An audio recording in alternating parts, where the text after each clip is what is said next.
اسلامی بھائیوں، وہ اندھیرے ہی بھلے تھے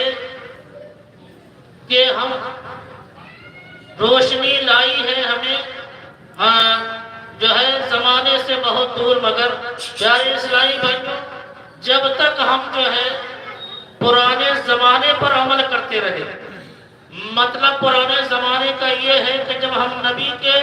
زمانے اور دور پر جو ہے عمل کرتے رہے، ان کے صحابہ کے دور پر عمل کرتے رہے، ان کے طریقے پر چلتے رہے، تو پیارے اسلامی بھائیوں ہم والدین کے بھی فرما بردار رہے، اپنے پڑوسیوں کے بھی فرما بردار رہے، اپنے عزیزوں سے بھی رشتہ جوڑے رہے۔ آج ہم نے جو ہے طریقے مصطفیٰ کو چھوڑ دیا، ہم نے اپنے والدین کو ستانا شروع کر دیا ہے، اپنے رشتہ داروں سے رشتہ داریاں توڑنا شروع کر دی ہے، اپنے بڑوں کا ادب چھوڑ دیا ہے۔ پیارے اسلامی بھائیوں یہی والدین تمہارے لیے جنت بھی ہے اور یہی والدین تمہارے لیے دوزخ بھی ہے۔ اگر تم ان کی فرما برداری کر لو گے تو اللہ تبارک و تعالیٰ تمہیں جو ہے جنت کے اعلیٰ مقام عطا فرما دے گا، اور اگر تم ان کی نافرمانیاں کرو گے تو تم چاہے جتنے ہی کیوں نمازی کیوں نہ ہو، چاہے کتنے ہی پرہیزگار کیوں نہ ہو، چاہے کتنے ہی متقی کیوں نہ ہو، اور تم چاہے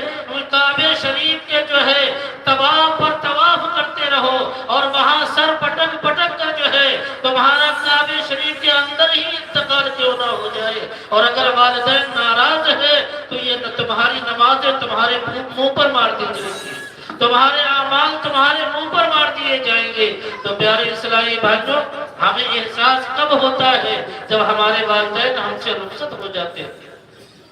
ہمارے والدین جو ہے قبر کی آغوش میں پہنچ جاتے ہیں، تب ہمیں احساس ہوتا ہے کہ ہم اپنے والدین کی فرما برداری نہیں کر سکے۔ پیارے اسلامی بھائیوں اگر تم نے اپنے والدین کی جیتے جی جو ہے فرما برداری نہیں کر پائی ہے تو مرنے کے بعد بھی ابھی تمہارا رشتہ ان سے ختم نہیں ہوا ہے، بلکہ جو ہے جو انسان دنیا میں اپنی نیک اولاد کو چھوڑ کر جایا کرتا ہے، اللہ تبارک و تعالیٰ اس نیک اولاد کے صدقے میں جو ہے والدین کو مرنے کے بعد بھی نفع پہنچایا کرتا ہے۔ تو پیارے اسلامی بھائیوں اگر ہمارے والدین ہم سے ناراض ہو کر دنیا سے گئے تو ہمیں چاہیے کہ ہم ان کے لیے زیادہ سے زیادہ اِساری ثواب کریں، ان کے لیے صدقات و خیرات کریں، ان کے لیے جو ہے ہم غریبوں، جو آج سردی کا موسم چل رہا ہے، جو بیچارے بہت سے غریب ایسے ہوں گے جن کے پاس گرم کپڑے نہیں ہوں گے، اوڑھنے کے لیے جو ہے لحاظ نہیں ہوگا، تو پیارے اسلامی بھائیوں ہم اپنی حیثیت کے مطابق جو ہے کسی کو دکھا کر نہیں، کسی کو بتا کر نہیں، بلکہ رات کے اندھیرے میں ایک رضائی لے یا گرم کپڑے لے یا کمبل لے اور اس غریب کے دروازے پر پہنچے اور کہے کہ یہ لو تم اپنی جو ہے اس سے اپنی سردی کو کاٹ دو۔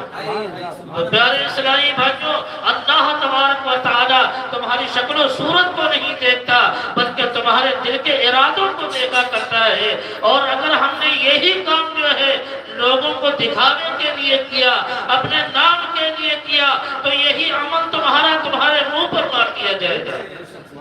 کوئی فائدہ ملنے والا نہیں ہے۔ مگر آج ہم کیا کرتے ہیں کہ والدین مر گئے، ہم نے تیجا کرایا، 10واں کروایا، 20واں کروایا، اور 40واں کروانے کے بعد ہم قبرستان کی طرف منہ بھی اٹھا کر نہیں دیکھتے ہیں کہ میرے کوئی والدین تھے جو انتقال کر گئے ہیں، اب ہمارا رشتہ ختم ہو گیا ہے۔ نہیں، تمہارا رشتہ ختم نہیں ہوا ہے، اگر تم ان کے لیے سارے ثواب کرتے رہو گے تو پیارے اسلامی بھائیوں اگر قبر میں ان کی روح کو سکون پہنچے گا، قبر میں ان کی روح کو تسکین پہنچے گی اور وہ خوش ہو گئے تو تمہاری جو ہے گناہ معاف کر دیے جائیں گے، وہ تم سے راضی ہو جائیں گے، اور جب وہ راضی ہو جائیں گے تو رب تعالیٰ اور اس کا رسول بھی تم سے راضی ہو جائے گا۔ تو پیاری اسلامی بھائیوں اے میرے نوجوانوں اپنے والدین کی فرما برداریاں کرو، اسی میں تمہاری جو ہے آخرت بھی بن سکتی ہے اور اسی میں دنیا بھی بن سکتی ہے۔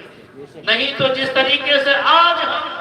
دنیا میں ذلیل و خوار و رسوا ہو رہے ہیں اور ایسے ہی ہوتے رہیں گے۔ اپنے بڑوں کا ادب کرو، اپنے چھوٹوں سے محبت کرو۔ پیارے اسلامی بھائیوں آج جو ہے ہم مولوی صاحب کو بلاتے ہیں، کبھی امام صاحب کو بلاتے ہیں کہ ہمارے والدین کے لیے ساری ثواب کر دو،